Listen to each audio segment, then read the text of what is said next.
Cette voix doit être portée, doit être entendue. Merci Anas pour la personne que tu es. Moi je soutiens Anas, j'irai là où il sera. J'ai écouté la déclaration d'Anas pour sa pré-candidature et j'ai dit c'est ça qu'il faut faire. C'est un candidat ouvrier à la présidentielle dans un pays qui n'a jamais élu un ouvrier. On a un candidat qui représente nos luttes. Je soutiens Anas parce qu'il nous a soutenus pendant cette grève. C'est la voix des sans-voix. Il n'y a pas grand monde qui sait croiser toutes les luttes et je trouve que Anas le fait. C'est un mec, il nous ressemble. Il nous soutient dans nos luttes.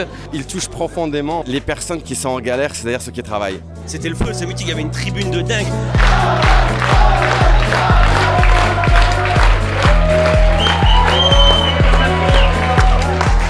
Ce soir, c'est un beau moment. Comme j'ai dit, le comité Adama ne fait pas de campagne présidentielle, mais on était là, j'étais là pour l'homme. L'homme que Anas est, cette voix qui peut être portée, cet homme loyal, cet homme déterminé, cet homme qui porte cette force et qui rassemble les luttes. Comme c'est écrit sur mon t-shirt, je viens de Transdev, on est en grève depuis 7 semaines pour nos conditions de travail. Je suis venue soutenir Anas pour la simple et bonne raison, c'est que j'adhère complètement à son discours, j'adhère complètement à ses idées. J'irai là où il sera. En tout cas, je suis là, je le soutiens. Malgré la fatigue, malgré mes 7 semaines de grève, je viens et je serai là jusqu'au bout.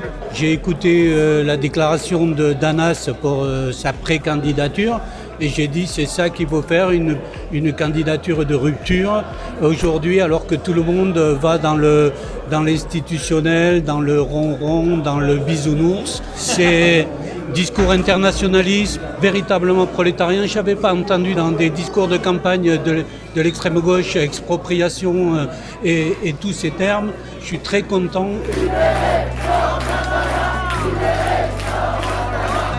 Georges est un ami, un camarade. J'ai passé 9 ans dans les cellules avec lui. J'étais très ému par les 2 interventions au cours de ce meeting pour lui. C'est un candidat ouvrier à la présidentielle dans un pays qui n'a jamais élu un ouvrier, dans une démocratie bourgeoise. Et du coup, c'est pour ça que je suis venu.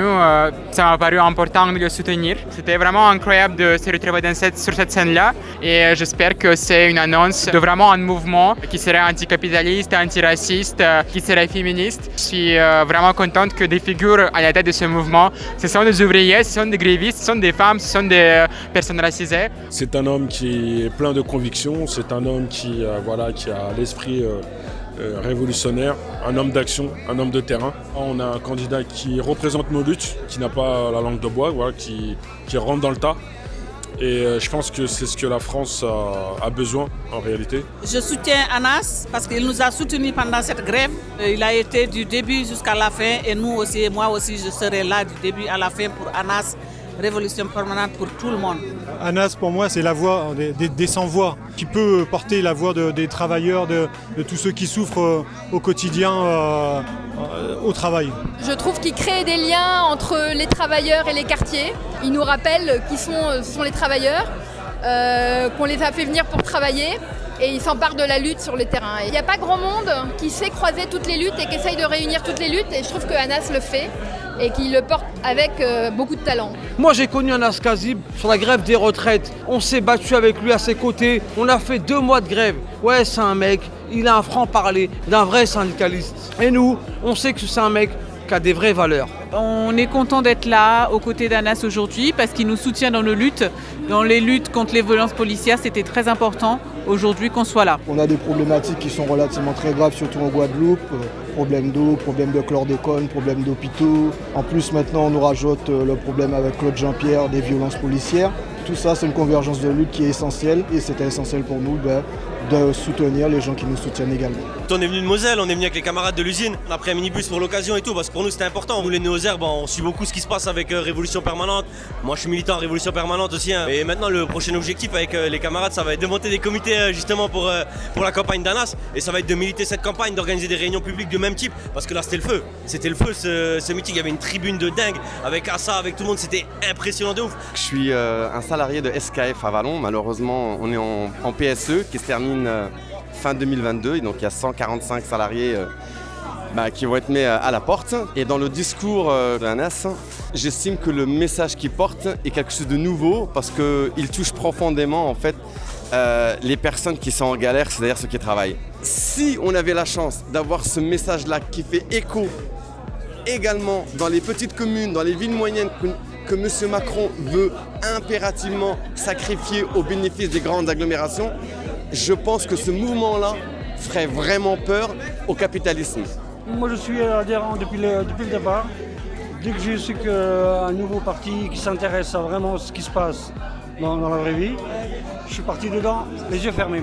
Depuis quand on a vu un mec qui s'appelle Anas Kazib se présenter à la présidentielle? Jamais. Et ça, c'est une fierté. C'est un ouvrier racisé dans un pays qui traverse une profonde vague réactionnaire, qui traverse tous les médias nationaux possédés par des milliardaires.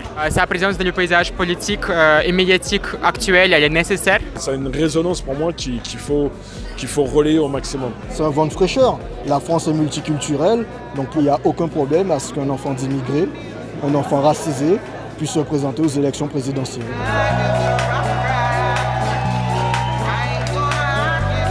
Cette histoire des 500 voix, c'est vraiment problématique parce que j'ai rien contre les partis, mais les partis ne doivent pas vivre de leur monopole.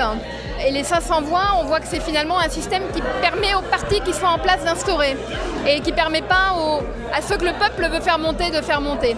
Et à l'époque où on a eu les mouvements des Gilets jaunes, c'est quand même très très problématique. C'est un long chemin par rapport au parrainage. J'espère qu'il sera candidat et j'espère qu'il va leur mettre la misère sur les plateaux. On aura les 500 signatures, c'est sûr. Et là, on est plus que motivé à aller chercher les parrainages et on va tout donner pour avoir ces 500 signatures et voir Anas face à Macron, face à des Le Pen, face à des Zemmour sur les plateaux télé, les dégommer. On a hâte. Et cette voix doit être portée, doit être entendue. Merci à Anas pour la personne que tu es. C'était très beau et beaucoup d'émotions ce soir. Et on ira au bout avec toi.